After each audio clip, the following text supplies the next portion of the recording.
But first, more breaking news. The search for a group of men raping women on the city's west side. Columbus police say there are at least 3 suspects. Officers tell us they've received 3 reports, 2 in April and 1 yesterday.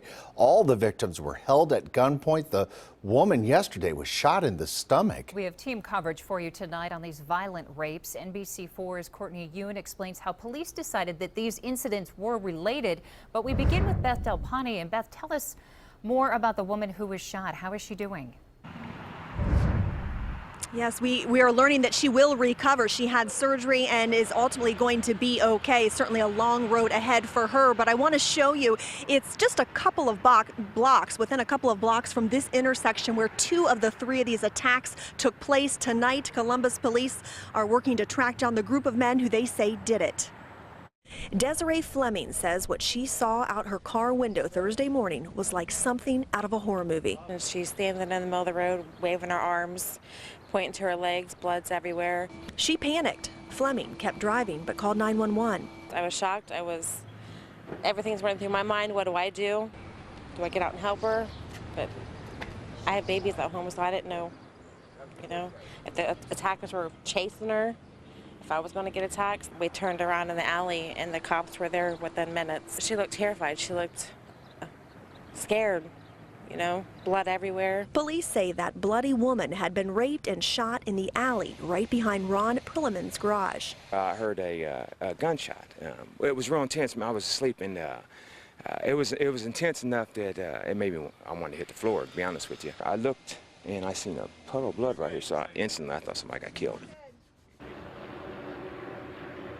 Again, the woman who was attacked is still in the hospital tonight recovering. We're told she will ultimately end up being okay. We now go to Courtney Yoon. She is live in the Franklinton area tonight. That's where that very first rape occurred. Courtney. Yeah, Beth, again today we've learned that there have been 3 violent rape cases here on the west side within the last 6 weeks. Again, police believe that they are all related, calling it the West Side Serial Rape Investigation. The first one happened here near Braille and Union Avenue where we're at right now. You can see down there on that fence still some police tape left from the crime scene. The other 2 assaults happened close to each other near Sullivan and South Burgess. Police say in all 3 cases the perpetrators are described as white males in their late teens and early 20s. In one case, 2 men attacked the female victim. In the other 2 cases, there were 3 men involved. The women have been pulled into alleys and even the back seat of a car where they have been violently sexually assaulted. Detective Sergeant David Palfrey says guns were displayed while the women were raped, and each incident was so aggressive that it resulted in serious injuries to the women who were attacked. Sergeant Palfrey says it's possible this could be gang-related and that the perpetrators could be scouting out areas in the daylight, looking to avoid cameras so they can continue to sexually assault women in remote areas. Given the violence, given the fact that there were firearms brought with them, it would appear that they are organized in that aspect. So it's very possible that, yes, they are out looking to do this.